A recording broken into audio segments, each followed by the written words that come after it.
So my first vector is 5.95 at 0 degrees. So I'm going to put my ruler down. I can't go to the nearest 0.5 of a millimetre. I can only go to the nearest millimetre. So I'm going to call that 6.0. And that's actually going to form my reference direction. I'm going to draw my arrowhead just a little bit back from the top. I now need my protractor.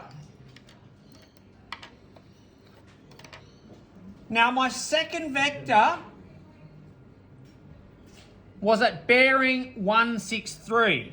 The nice thing is this is my reference one. So I know that if I come around 163 degrees from this one, it will work. And I've got my nice 360 degree protractor. So I can come round, I've put it on backwards, so I will flip it. 0 at the top.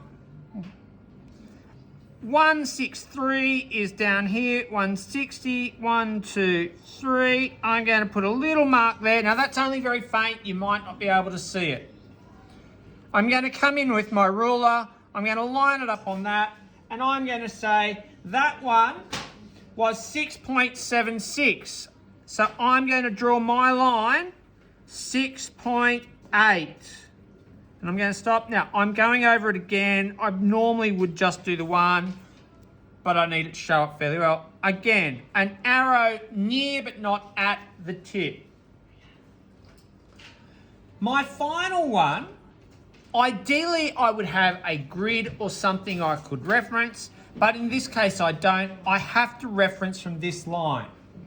So it was at bearing 17.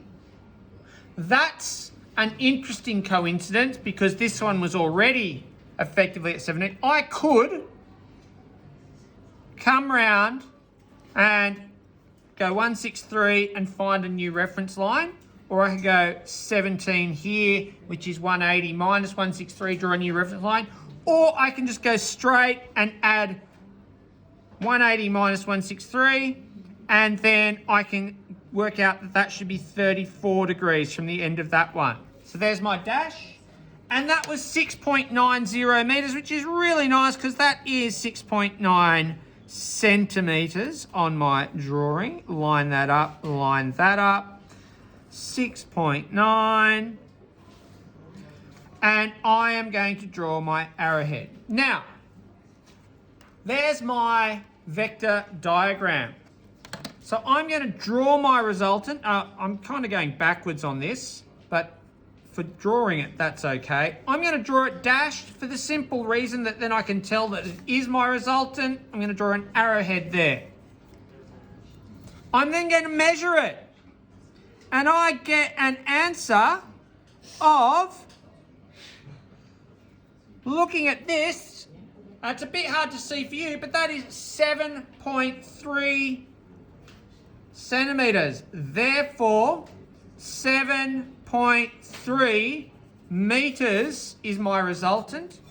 And I can measure this angle in here. And that's telling me that it was at about 37 degrees. It might be 37.5 degrees. So I draw each one to scale with the correct direction, then I measure the resultant length, convert it, and I measure my angle to find my resultant. That is how we graphically solve one of these.